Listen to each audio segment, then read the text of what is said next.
Sveiki, jaunieši! Es esmu piedzīvojis to, ka parasti es skābi skatos, runāju par PR lietām, to jāsaka mūsu sociālajiem tīkliem, vai ielieks kaut kādas storijas par šo nodarbību, un jums ir pilnīgi taisnība. No paša sākuma. Protams, šis nestrādā.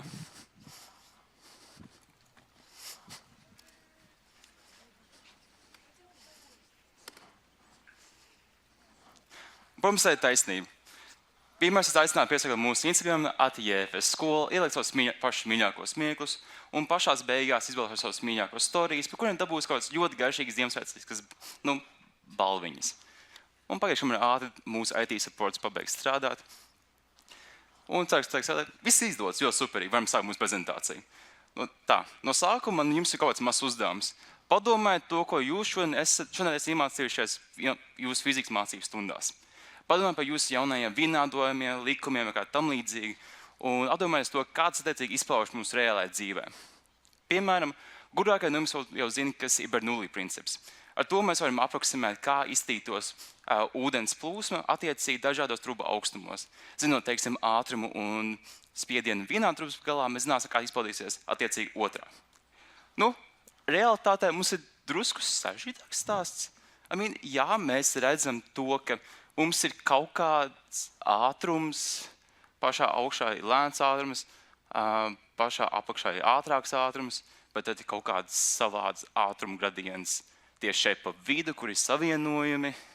Tas ir drusku sarežģītāk, es par to nerunāšu. Ok, ejam tālāk.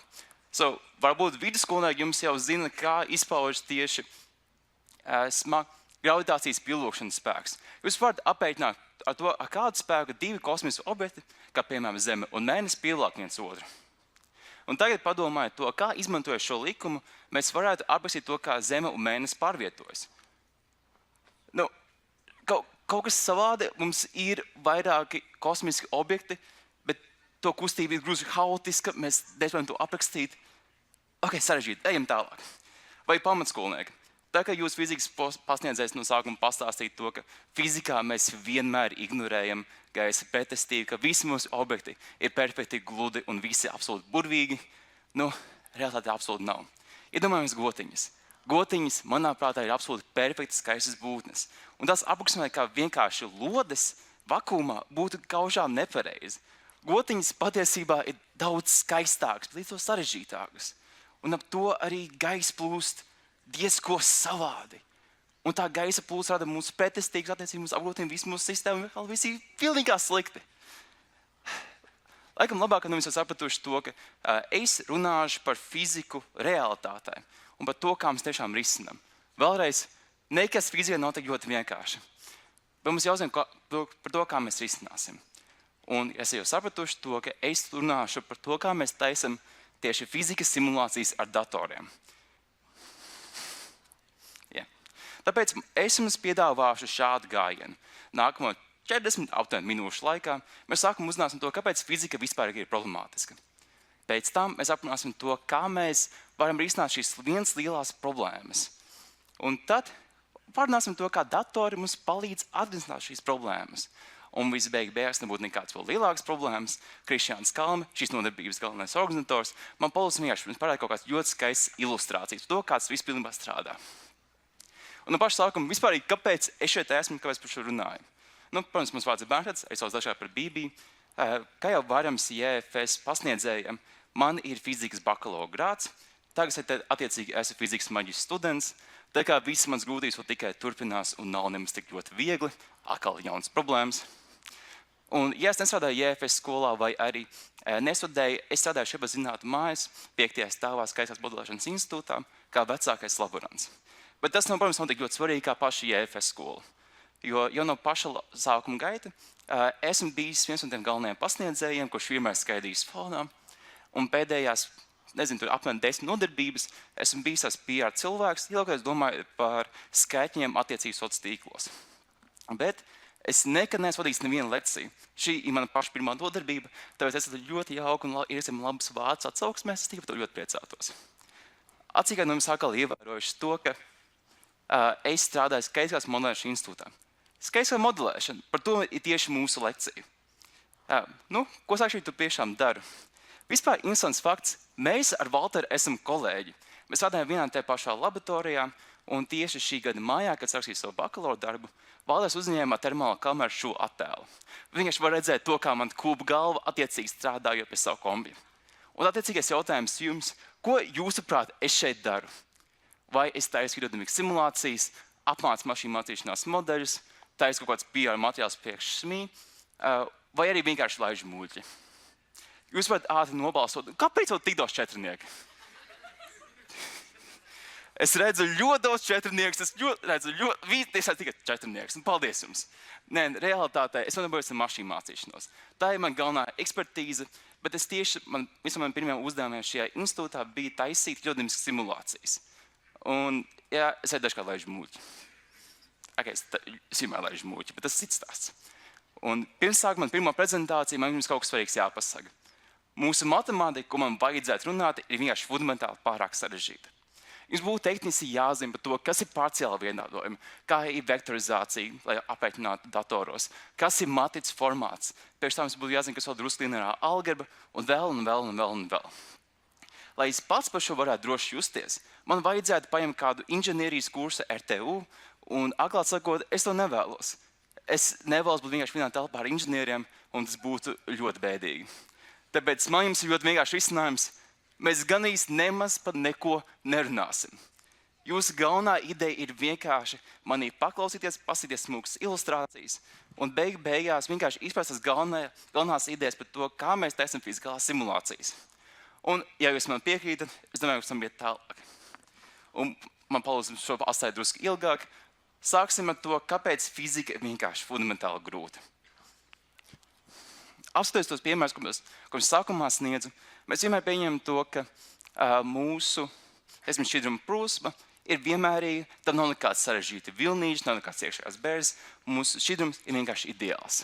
Ar gravitācijas pievilkšanas spēkiem mēs saprotam, ka tikai ir divi objekti, kas pievilk savā starpā, un nekas neizmainās. Vai to, ka mēs vienkārši ignorējam bērzes fizikā, un realitātē mums ir ļoti daudz pieņēmumu, ka mēs vienkārši pieņemam, ka mēs teicam kaut kādas fizikālas simulācijas.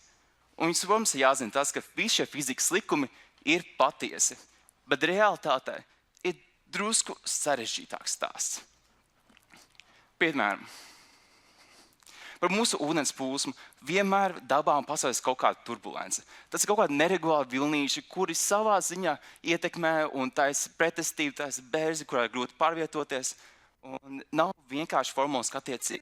To mums pasaka to, kā mums izpaudīsies turbulence. Maniem F1 faniem. Tas, kā objektiem plūst apkārt gaisa, ir arī sarežģīts. Tur ir kaut kāda ātrāka plūsma vienā pusē, lēnāka plūsma citā pusē, un vispārīgi ir ļoti grūti aprakstīt. Un pat pēdējā simulācija ir paša no dasas. Šī simulācija parāda to, kā attiecīgi divi objekti pievelk viens otru tuvāk, bet šīs tajā gadījumā ir zvaigznes. Un laika gaitā tās zvaigznes saplūst vienā lielākā zvaigznē, līdz tā pilnībā uzsprāgst. Tas nav nekas tik vienkārši.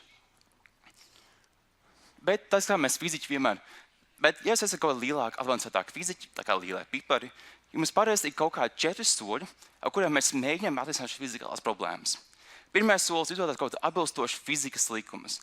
Vai tas būtu Ņūtona likumi, priekš spēkiem, vai arī gravitācijas likums ir cilvēkam apatiem, vai kā tam līdzīgi. Mums nākamais ir sastādīt kaut kādu vienādojumu. Jūs jāzina to, ka pilnībā visu fiziku reālā dzīvē apraksta tāds ļoti baigs formula, kas sauc parciāli vienādojumu. Vēl es pat drusku parunāju, bet realitātē parciāli vienādojums ir vienkārši vienādojums, kas atkarīgs no vairākiem parametriem. Teiksim, no laikas un telpas pozīcijas x, y, z vai kā tam līdzīgi. Mēs arī nosakām kaut kādas robežu nosacījumus, ka mums šo vienādojumu drusku atvieglina, pasakot to, kāda sistēma izteica pašā sākumā, beigās vai kā tam līdzīgi. Un visbeigās mēs vienkārši to atrisinām. Valdis mums parādīja piemēru saistībā ar difūziju pa vienu dimensiju. Šādi izsācās parciāli vienādojums. Šādi mums būtu sākuma nosacījumi, kur mēs pasakām, ka sākumā mums ir kaut kāda konstatācijas izdalījums par šo vienu asi. Robežu nosacījumi mums pasaka attiecīgi to, kā mums šī sistēma konstatācija izskatās mūsu līnijas sākuma un beigu galos. Un visbeidzot, ja mēs esam lieli pipari, mēs varam to arī atrisināt, mēs iegūsim kaut kādu analītisku risinājumu. Un attiecīgs jautājums jums. No šiem 4 punktiem, kurš jūsuprāt ir viss sarežģītākais, ko mēs mēģinām risināt? Parādi pirkstiņus. 4, 4, 4, 4, D. Nu, es teikšu patiesībā pilnībā viss. Kāpēc? Nu, sāksim ar to, ka mūsu difūzija pa vienu dimensiju ir vienkārši fizikāli nereāla.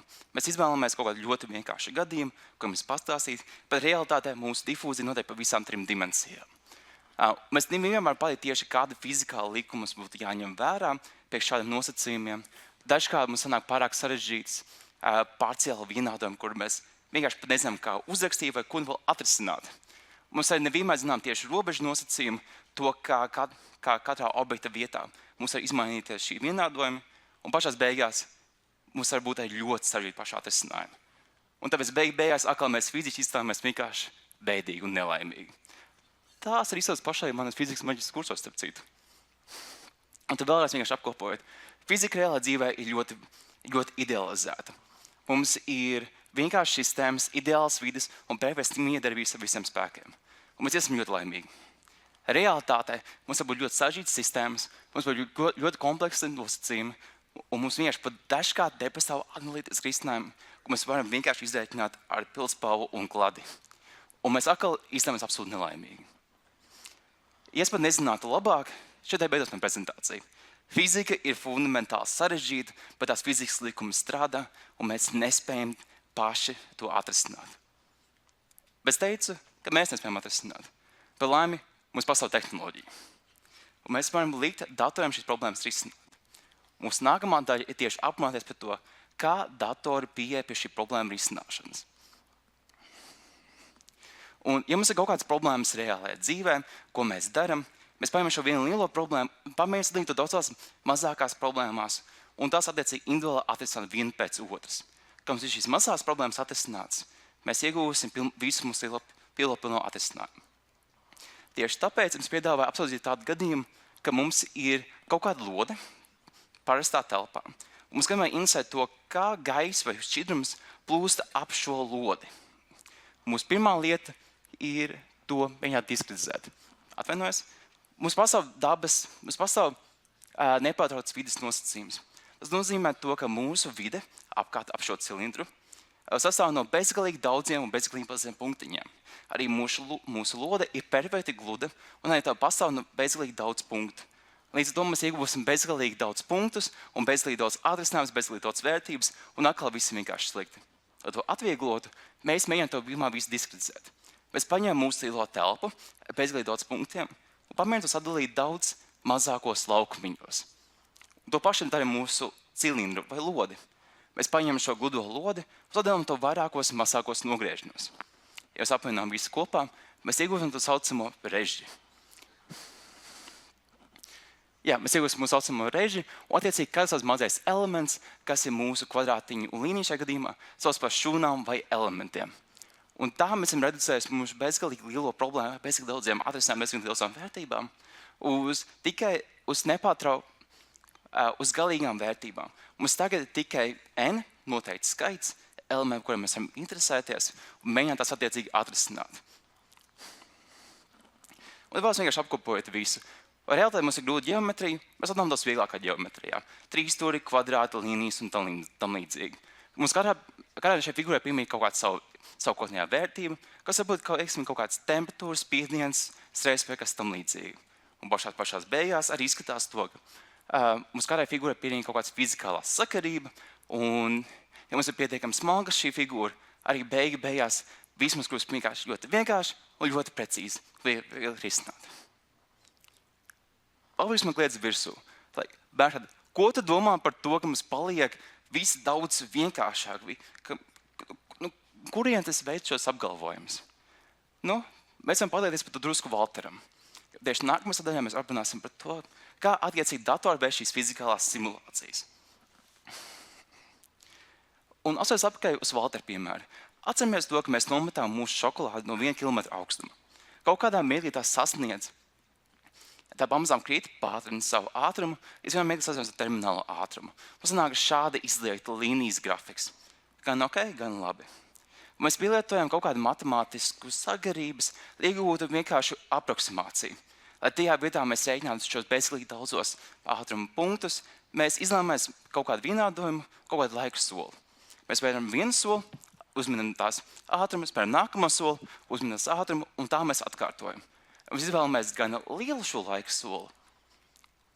Mums, kā redzam pašā animācijas sākumā, mums aproksimētā ātruma vienādojums šķietami pareizs, bet tajā pašā laikā tas nesakrīt ar mūsu analītisko atrisinājumu. Tie ātrumi vienkārši fundamentāli nesakrīt. Tas, ko mēs darām, ir mēs diskretizējam. Mēs izvēlamies aizvien mazāku un mazāku laika soli, līdz to mēs iegūsim daudz vienmērīgāku pārēju. Bet ņemot vērā to, ka visi šie punkti, kas veido mūsu aproksimāciju, sastāv no vairākajiem taisniem vienādojumiem. Tāpēc fizika mazākos mērogos kļūst vieglāk. Mēs varam vienkārši aproksimēt ar taisnām funkcijām. Ja, šīs ir mūsu galvenās idejas. Un, starp citu, tieši no turienes nāk mūsu šīs nodarbības galvenais nosaukums. Mums fizika kļūst vienkāršāka, bet tā nekad nebūs pilnīgi precīzi kā tā realitātē. Tāpēc mēs to saucam par apmēram fiziku. Un atgriežamies atpakaļ pie mana piemēra, ka mums ir lode mūsu kādā telpā, un pastāmies to, kā ap to plūst, teiksim, gaiss vai ūdens. Un mēs vēlamies, lai mēs varam izsauties, teiksim, kaut kādu daļiņu, kas plūst no kreisās puses, labo pusi, atdūras pret mūsu cilindru un mēģina to apiet apkārt. Un mums ir pieejamas ļoti daudz dažādas trajektorijas, kā mēs to varētu veikt. Man šeit ir veseli 4 piedāvājumi. Tāpēc, parādiet pirkstiņus, kā jūsuprāt, mūsu daļiņi kustētos pa šīm šūnām, lai sasniegtu mūsu beigu punktu. Es redzu 1, es redzu 2, neviens neminēs 4. Pareizā atbilde ir 1. Tas, kas mums notiek, mūsu daļiņi iet no šūnas uz šūnu, no kreisās uz labo, pēc tam nākamā. Un mēs atduramies par mūsu cilindru. Ok, es iešu vienu soli augšā virs tās un aiziesim uz beigu pozīciju. Bet es jums paskatos sameloju. Realitātē ir iespējami gan 1, gan 2, gan 3. Un tas iemesls ir gaužām vienkārši, jo katra no šīs šūnām ir atkarīga no tā, ko viņa kaimiņi dara. Bet paskatāmies pašu pirmo. Tad paskatot, apraudzamies uz pašu pirmo gadījumu. Mums šūna pārveidojas no kreisi pa labi, atduras pie mūsu cilindru, iet uz augšu un pēc tam ārā no mūsu sistēmas. Bet iedomājieties to, kas raksta kaut kādu fizikas kontrolu darbu. Un jums nav mazākās jausmas, ko jūs darat, kas jums būtu jāraksta. Jūs apskaties, ko jūsu kaimiņš pa kreisi, pa labi, aiz jums un jums priekšā dara. Un ņemot vērā to, kāda viņu rīcības, jūs attiecīgi rakstat tieši to pašu atbildi. Mēs nerekomendējam krāpšanos, bet tā patiesībā fizikas simulācijas drusku pakrāpjas. Jums vēl līdzās kaut kā tam līdzīgi. Ja mums gadījumā visi mūsu šūnu kaimiņi vēlas iet uz priekšu, tad mūsu centrālā šūna arī vēlas iet uz priekšu. Ja 2 šūnu kaimiņi vēlas iet uz priekšu un attiecīgi 2 vēlas iet uz augšu, mēs iesim diagonāli. Un tā tālāk un tā joprojām. Bet, ja mēs atduramies par kaut kādu mūsu cilindru sānu, tur, kur mēs fiziski nevaram iet tālāk uz priekšu, mums kaut kāda īpaša nosacījuma, kas pasaka to, kā mums vajadzētu tālāk rīkoties un tālāk strādāt. Šī attiecība savā starpā apraksta kaut kādas absurdas konstantas kā. Šajā prezentācijā es nepaskaidrošu to, no kurienes mēs iegūstam kā, to mums varam pastāstīt drusku varbūt vēlāk, bet realitātē tie visi koeficienti, kā pasaka to, kā savā starpā miedarbojas šīs šūnas. Varbūt kaimiņu šūnas darbojas vēl stiprāk vertikālā virzienā nekā horizontālā virzienā vai kā tam līdzīgi. Un to visu mēs aprakstīja kaut kādu vienkāršu vienādojumu. Vēlāk mēs apstāmies mūsu centrālā šūna, tās vērtību U, un tam attiecīgi kaut kāds koeficients kā. Kā pasaka to, cik ļoti tā centrālā šūna vēlas izmainīties sistēmā. Tad mums ir kaimiņu šūnas augšā U lejā un labi pa kreisi, tam ir kaut kāds arī savas vērtības, kā piemēram spiediens, temperatūra, tam līdzīgi, un kā pasaka vienkārši to, cik stipri tās viens otru ietekmē. Lai šo drusku labāk izprastu, mēs izmantojam kaut citu analoģiju. Mēs Bet šis viss ir tikai lokāls izmaiņas. Mums interesē to, kā gadījumā šī sistēma attīstīsies laikā un telpā. Respektīvi, kā mums pilnībā visas šūnas reaģēs viens pret otru. Lai to darītu, mēs varam iztēloties pilsētu. Protams, pilsēta no ārā skatoties ir ļoti haotiska. Tā ir daudz kas notiek, mēs nevaram aprakstīt to, kas notiks tālāk. Tā ir vienkārši pārāk sarežģīta. Tās ir kaut kāda rajona, un viss paliek daudz vienkāršāk. Piemēram, mēs iztēloties kaut kādu rajonu ar vairākiem namiņiem. Kādam šim namiņam attiecīgi ir sava vērtība un sava ielas adrese. Ielas adrese šajā gadījumā atzīmē kaut kādu indeksu, kā 1, 2, 3 un tā tālāk un tā joprojām. Atbilstoši ir kaut kāda fizikāla īpašība. Tā var būt temperatūra, spiediens vai kas tam līdzīgi, bet mūsu analoģijā var būt, teiksim, tieksme baumot. Cik mums ļoti patīk tēja, cik mums ļoti patīk to dalīties. Protams, katram mūsu kaimiņiem, katram šūnai ir savs kaimiņš. Un katram kaimiņam ir attiecīgi savas attiecības. Varbūt kaut kāda, pirmais un otrais kaimiņš ir dziļi bērnības draugi, viņi visu laiku runājas, viņiem patīk par visu pajapot. Attiecīgi 4 un 5, tur var būt drusku zemākas attiecības. Viņiem nepatīk viens otrs, bet, kad viņi satiekas publiskā vidē, viņi ir draudzīgi. Protams, savu kaimiņus 6, 7, attiecīgi ir visā vistuvākie, labākie draugi. Es ļoti atvainojos. Vēl mēs ievērām to, ka kaimiņš numur 10 atrodas pilnībā rajona otrā pusē un nespēja viens ar un īpaši savā starpā nerunājas, jo viņi atrodas pārāk tālu. Kāpēc man visā vajadzētu viņiem runāties? Tāpēc kā attiecīgi atbilst mūsu draudzībēm starp šīm kaimiņu namiem? Un visbeidzot, F varētu būt kaut kāda ārēja ietekme. Piemēram, tiek izplatīts kaut kāds jaunas baumas. Vai jūs dzirdējat, ka kaut kas notika? Šīs baumas uzzīmē pilnībā visa namiņa vienlaicīgi. Varbūt pirmais kaimiņš ļoti daudz runā un izplata savas jaunas idejas. Kaimiņš numur 2, pasaka numur 5, numur 3, ko pamainot drusku. Tad pamazām iziet caur numur 6, 7, 8, 9. Līdz beidzot mums šī jaunās baumas arī nonāk līdz kaimiņam numur 10, kur attiecīgi drusku mainās savas domas, varbūt ne tik ļoti kā attiecīgi kaimiņam numur 1. Un izrādās to, ka pirmā šo visu kaimiņu attiecību un to, kā izplatās baumas, mēs varam uzrakstīt pa visām vienkāršā vienādojumā, kas saucās F ir vienāds kā reiz U. Es jums būšu atklāts. Šis vienādojums patiesībā ir diezko sarežģīts. Jo kāds tev ir slepeni iestāja priekšā to, ka tas ir uzrakstīts matricas formātā. F šajā gadījumā ir kaut kāds saraksts ar šīm fizikālajām izmaiņām. Piemēram, tas var būt apraksta to, kā mums gadījumā plūsma diverģē caur visām šūnām. Kā apraksta visu kaimiņu savstarpējās miedarbības, pasakot to, kā viena šūna ietekmēs vispārējās šūnas. Un tas hidrodinamikas piemēram varētu būt, teiksim, kā spiediens iznīcināt savā starpā. Un U atbilst katras šūnas nezināmai vērtībai. Kaut kas tāds, ko mēs tieši attiecīgi mēģinām atrisināt, un arī hidrodinamikā tas atbilstīs priekš, teiksim, spiedienu. Uzzini, kas ir labākais? Viss šis vienādojums, F vienāds kā reiz U, sastāv no tiešām vienkāršām operācijām, kas ir saskaitīšana, atņemšana un reizināšana. Un tā ir tieši laba sakritis to, ka visiem datoriem tieši patīk vienādojumi un tie spēja pilnībā efektīvi rēķināt caur visai sistēmai vienlaicīgi. Tam ir divas opcijas. Vai nu mēs pavisam godīgi aprakstām katru šūnu tās miedarbību un apdeitojam tās attiecībās vērtības, vai mēs vienkārši apdeitojam pilnībā visu mūsu reži vienā tie pašā gājienā. Un, ja mēs to pilnībā godīgi izdarām, mēs veidosim šādu animāciju. Šī animācija apraksta to ātrumu, kā mums daļiņiem plūdīs ap mūsu cilindru. Mēs redzam to kaut kādās vietās. Ātrums ir daudz zemāks nekā cita vieta, citur tas ir ātrāk un tā tam līdzīgi. Bet atklāt runājot to, ka praksē neviens pašsaprotējošs fiziķis nekad neaprakstītu sarežģītas fizikālas sistēmas, izmantojot Pythonu. Labi. Priekš jums es gan speciāli sagatavoju simulācijas, visu kodu uzrakstīju, bet praksē mēs izmantojam atbilstoši dažādas programmas, kas ļauj šo visu vieglāk izrēķināt.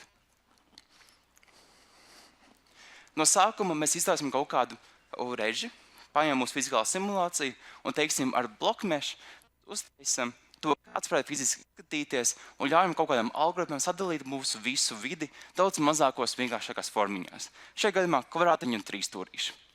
Tālāk mēs paši nerēķinātu, kā apdeitojas fizika katrā šūnā, mēs izmantojam kaut kādas fizikālas smadzenes, kas sauc par solveri. Solveri ganā ideja to, ka mēģina atrisināt šo visu fizikālo sistēmu.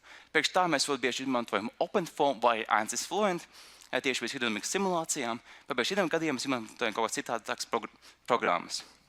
Un visbeidzot, ja mēs vēlamies tieši vizualizēt to, kā mūsu sistēma apdeitojas, mums ir vajadzīga arī kaut kāda vēl trešā vizualizācijas programma, lai tieši apstrādātu šos datus. Parasti pie hidrosimulācijām, ko esmu darījis, mēs izmantojam programmu, kas saucās ParaView. ParaView mums vienkārši ļauj apstīties to, kā sadalās visa mūsu fizikālā sistēma. Un vispār šis man atgādinājums. Es tagad vēlos pamest savu prezentāciju un aiziet tieši uz ParaView, lai parādītu to, kāds viss izskatās.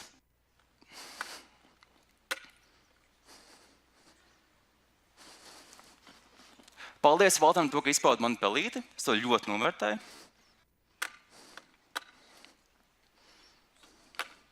Šeit ir spoileri, man tas ļoti nepatīk.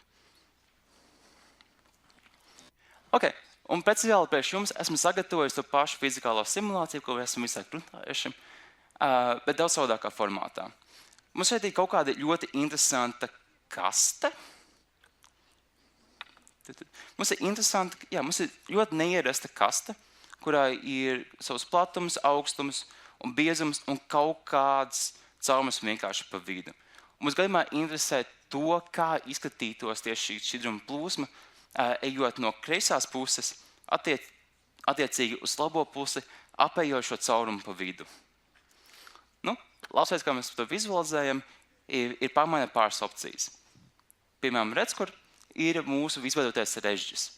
Vēlreiz, kreisajā pusē, kā es pašu sākumā stāstīju, mums ir šis kvadratiskais režģis, kur katrā šūnā būs kaut kāda sava īpatnējā vērtība. Šajā gadījumā būs spiediens vai arī ātrums. Superīgi. Tas pats mums arī atbilstoši notiek kreisajā pusē.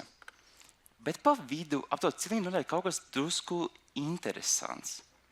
Ja mēs paskatāmies to, ka šis režģis vairs nav vienmērīgs, vai kādam ir kaut kāds idejas, kāpēc mēs tā darām? Neviens. Visi vienkārši saprot superīgi. Tāpat ir divi ļoti vienkārši pamatojumi. Atceramies to, ka stāstīja to, ka mēs diskretizējam visu mūsu telpu, lai aproksimētu fiziku tieši tajās. Un jo smalkāku soli mēs izvēlamies, jo attiecīgi tā sistēma kļūst daudz precīzāka. Tāpēc vietās, kur man tas neinteresē, mēs atstājam kaut kādu biezāku režģi, lai vienkārši paliek, kas tāds ir. Mums īpaši nerūpes notiek pašā priekšā vai pašā aizmugurē. Bet, kas mums rūp, ir tieši interese to, kā šķidrums plūst ap šīm šūnām. Un tajā pašā laikā tam ir vēl viens otrs pamatojums – tieši efektivitāte.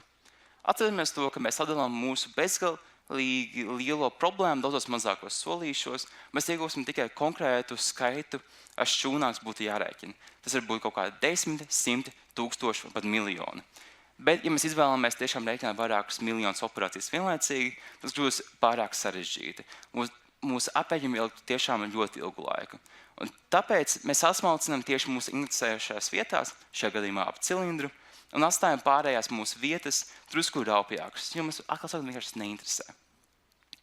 Un tagad sakšai pāriešu atpakaļ uz gludu virsmu, apstāties šis režģis, un mēs izvēlēties kaut kāds parametrs ātrumu vai spiedienu. Atpakaļ spiedienu. Šādi izstās mūsu telpa šī simulācijas pašā sākumā. Mēs esam noteikuši to, ka tieši ap šo cilindru mums ir vienmērīgs spiediens, spiediens ir 0, un attiecīgi kaut kāds zemāks spiediens tieši virs un zem tā mūsu cilindra. Bet tās priekšā un aizmugurē ir drusku lielāks spiediens. Attiecīgi, atceramies, kā izstās ātrums. Tam ir drusku savādāk. Arī tur, kur mūsu režģi pašā priekšā un pašā aizmugurē, šis ātrums ir 0, bet mums ir kaut kāds interesants ātrums sadalījums pašā augšā un apakšā.